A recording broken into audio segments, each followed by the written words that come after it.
Today we are learning to sew with knits, even if it's your very first time. This video is designed to go hand in hand with the Becky Set Sew Along, which is my newest pattern. However, you can use it as a standalone video to help you get started with sewing with knits. This will hopefully give you like a deeper understanding of the problems that you might encounter and how to fix them.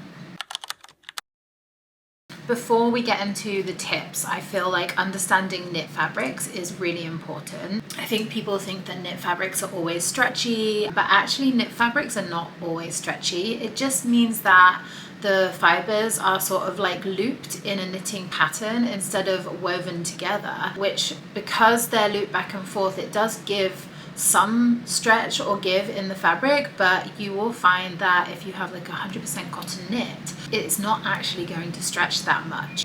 However, there are types of knits that are very stretchy. For instance, if you buy a rib knit, that can be really stretchy and even stretch to double or more length when you pull it without any spandex content. But most knits are made stretchy by their spandex content. So it will be a blend of whatever the fiber is, like cotton, linen, rayon, polyester, and then they'll blend it with spandex, which you might also know by elastane or lycra, depending on where you live. And this is a very stretchy fiber and will allow the fabric to stretch and then spring back to its original shape after you stretch it. Spandex is really important when you want something to fit closely to your body, because you want that shape to sort of like snap back into place once you stretch it, so that it gives that really nice tight fit. If you do choose something like a pointel, which would be stretchy without spandex, and a rib knit, they can stretch out of shape with time,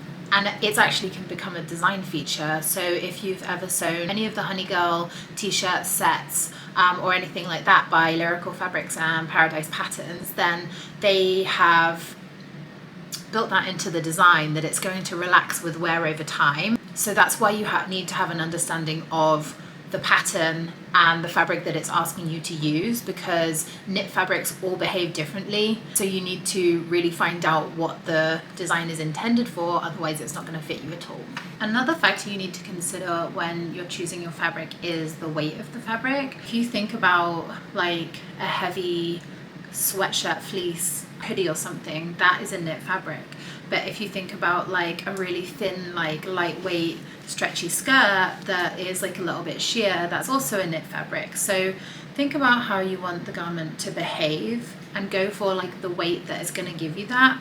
But just try and be aware of like what weight things are when you're touching them, or when you order fabrics. You can always cut off a swatch and then put it in a book and write the weight and the weave or the knit, the spandex content, the stretch content, and I know that people do that to build up like a library of fabrics and like how they feel and how they behave. Just think about your intention, and even if you see a really pretty print or something, if it's not quite right for what you want to make, you're going to end up disappointed. So stick to like the intention of how you want the fabric to behave.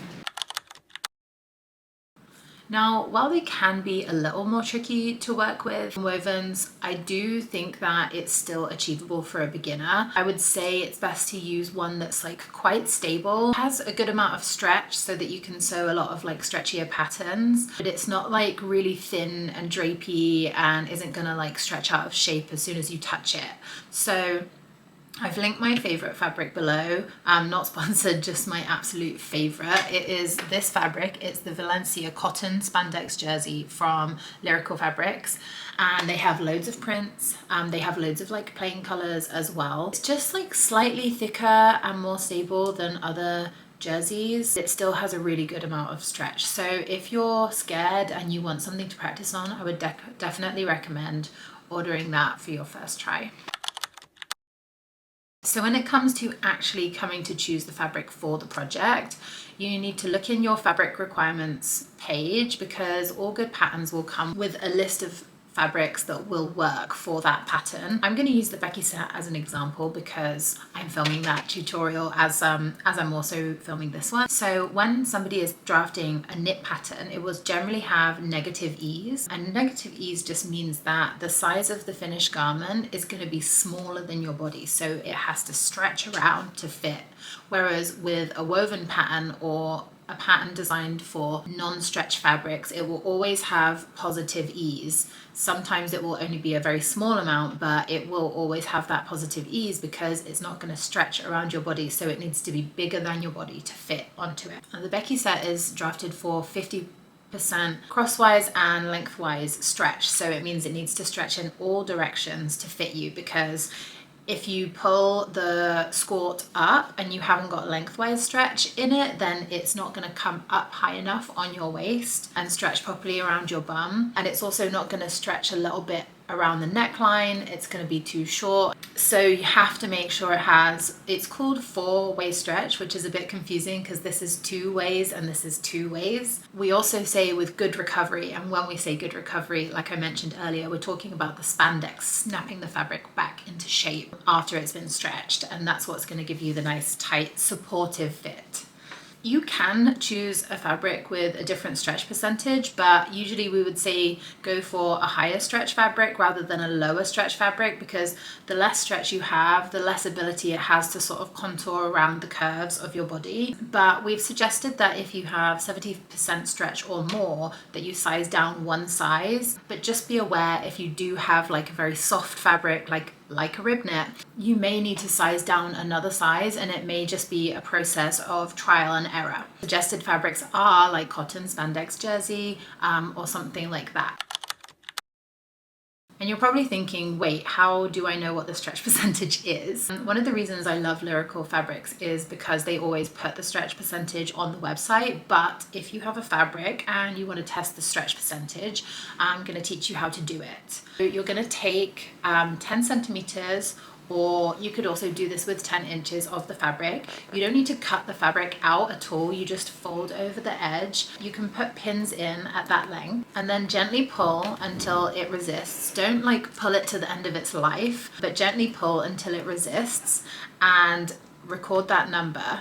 And then we're basically just going to work out a percentage of it. So if you started with 10 inches, each inch that it stretches is going to be equal to 10% of stretch. So if you stretched it up to 15 inches, then it's going to have 50% stretch because it's stretched to 50% larger than the original 10 inches. Now we understand the fabric, I'm going to talk a little bit about tools and notions that can be helpful with sewing knits. You don't need to go out and buy all of these, but they can be really helpful. And if you do want to order some of these and try them, then I have linked them below. So the first thing would be a ballpoint or stretch needle. Now these needles are not pointy at the end, they have like a rounded tip, and that's because elastic fabrics can get torn by the sharp tip, and this will cause skip stitches. So sometimes you'll be trying to do like a zigzag stitch, which is a stretchy stitch, and we're going to discuss that in a bit, don't worry too much. But sometimes it'll just look like a straight stitch down the side, and that's because like every other stitch is skipping, and the thread is not knotting around the bobbin thread properly, and it's not going to stretch, and it's not sewing properly. So most people find that that is fixed with a ballpoint needle. And then the rest of these notions are basically geared around stopping the fabric from stretching out. So when you sew knit fabrics, they can stretch out, and sometimes you can't get them to go back. So first thing that you may want to do if you sew a seam and it has stretched out is to either spritz with a little bit of water or use a really steamy iron. And don't like rub the iron around, you just want to sort of like lightly press and try and compress the elastic fibers back together. If this doesn't work, then you may need to find a way to stabilize your seam while you're sewing it. A lot of people will say that you should decrease the presser foot pressure. The presser foot pressure. Why is that so confusing to me? But not all machines have that. More like the techie ones have that. Like there is the option on the Singer Heavy Duty that I use, but it's just a dial, and it's like you can't really tell where it started, or like if it's really doing anything, and I wonder if I just touched it when I first got it and now I have no idea like where it's at, if that makes sense. So I don't think that that's like a very good tip for a beginner unless you're able to buy like a really nice expensive machine. So things that you can use is a walking foot. I do have one, but I'm not sure if it's just my machine. The arm that keeps it like walking, goes on top of the needle, does seem to like fall off, and I really don't like that it's so bulky under the machine. I really like to be able to sort of like get in there with my hands and control where my project's going, and I feel like the walking foot gets in the way of that, but so many people swear by them, so it could be worth a try, and maybe you'll love it. One of the easiest things that you can do that you probably have around the house is using strips of tissue paper. Just cut a strip like half an inch wide, or maybe a little bit wider, as wide as your presser foot, and then you can just lay it over on top of the project while you're sewing, and just sew straight through it and then through the project. This is going to stabilize the fabric while it goes under the machine and just protect it a little bit from like the pressure from the presser foot. However, if you're doing a zigzag stitch, it can be a bit annoying to pull out because you sort of have to tear the fabric without pulling on the stitches too hard. So that can be a little bit time consuming. My favorite option does require you to buy something, but it's actually like quite a cheap thing to buy. It's wash away seam tape. So it's like sticky on both sides, and it comes paper backed, so you can stick it on the edge of the fabric. And what you do is lay it right on the edge of the fabric, keeping the paper on, and then you'll fold up exactly how much you need for the hem and use your seam gauge to do this. And I usually press it while the paper is still on, and then once I have like my pressed line already there, then I go around and just peel a bit of the tape off at a time and push it down onto the fabric, so that I don't pull it all off and then it sticks to like other areas and gets really messy. The only thing is this doesn't stretch at all, and if you need to like try on your garment during the process, it's going to be really difficult because it's not going to stretch where you need it to stretch. You do have to put the garment through a wash cycle to dissolve the double-sided tape before you're able to try it on. And then the last tiny little tip about stretching the fabric is just generally don't stretch the fabric. Your hands should just be guiding the fabric. The machine is going to pull it through. That's what the feed dogs are for. You don't need to like coax it through, and if you do need to coax it through, then something's going wrong. Maybe your thread is catching, or maybe you accidentally set the stitch length really short or something like that, because the machine should be pulling the fabric through. Before we start actually sewing, we need to know what kind of stitch settings we're going to use. When you're sewing a stretchy fabric, you do need a zigzag stitch. The back and forth is going to allow the stretch in the fabric without the thread snapping. If you think you try and stretch it with a straight stitch and the thread is not a stretchy one, you're going to pull and then it's just going to ping and the garment is going to fall apart. So there are other stitches that you can use that you can go into more depth and learn about once you've got used to working with knits a little bit, but for simplicity I'm just going to talk about zigzag stitches today. A little narrow zigzag stitch is going to stretch a little bit. You can use these like on the side seams. Areas that go up and down on your body don't generally need to stretch as much as seams that go around on your body. So like the hem, it needs to stretch all the way over my shoulders and my head and my arms so that I can physically get into this garment. So it needs to be really stretchy. When I'm doing that, I'm going to use a really wide zigzag stitch. The only thing that can happen when you start to go wider and wider with your zigzag stitches is the tension between the two edges of the stitch will begin to pull together. And when they pull together, they'll cause tunneling. And it's like basically it creates a tunnel of like bunched up fabric, and it doesn't look very nice. It's like pulling together. But when that happens, generally if I'm sewing a hem, I will use a wide triple zigzag stitch. The triple zigzag stitch has 3 stitches between the point and then 3 stitches back towards the other point. So instead of being like 1 stitch and pulling together, it has 3 in between, and it doesn't cause any inward tension and it shouldn't cause any tunneling.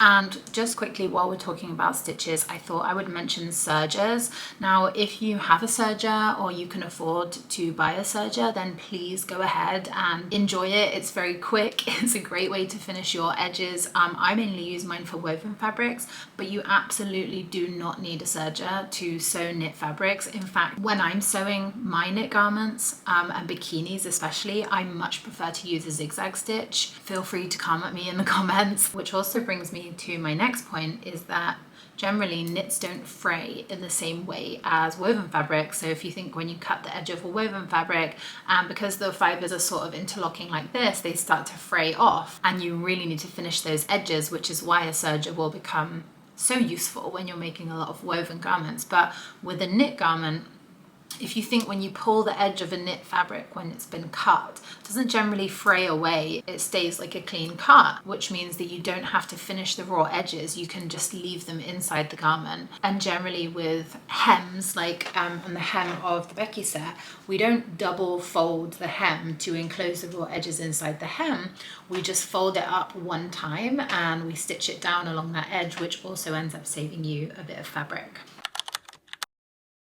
Have you ever started sewing and your project just gets balled up and pulled down into the inside of the machine, or like the threads seem to like knot and it won't move through? That tends to happen more with knits because they're stretchy. So there's a couple of things that you can do to avoid this happening. First one is to have, it's called a thread pig. I know, so cute. It's a little bit of scrap fabric that you keep in your machine and you sew basically through this, and then when it gets past the needle, you put your project under, butted up against it, and you basically just sew directly onto your project and allow the thread pig to fall off the back or trim it off after.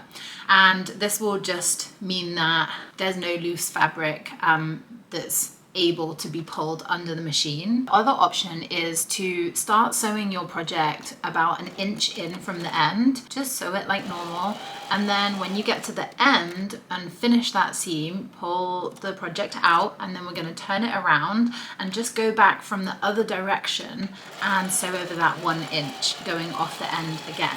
And don't forget to backstitch. If you are using this method, you'll need to backstitch at the beginning and end of both passes. But if you look at a zigzag stitch and think about how wide it is, when you backstitch, I always worry that the stitches aren't going to lock properly because they're so wide. So my favorite way to backstitch with a knit fabric is to turn the machine onto a straight stitch and turn the length right down to 0. So essentially you're just stitching in place and the machine is not moving anywhere. So what you'll do is you'll do 3 stitches like this in place, and then make sure the needle is up out of the project, because then we're going to switch it over to the zigzag.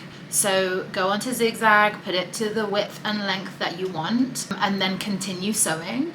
And then when you get to the end of the seam, you're going to make sure that the needle is up, because if the needle is down when you change the stitches, it's going to pull from side to side as you adjust it, and it's going to put tension on the needle and the project. So yeah, lift the needle up and then turn the stitch length down to 0 and the width down to 0, or put it on a straight stitch and do 3 locking stitches in place, and then you can pull the project out and snip the threads and it will not unravel.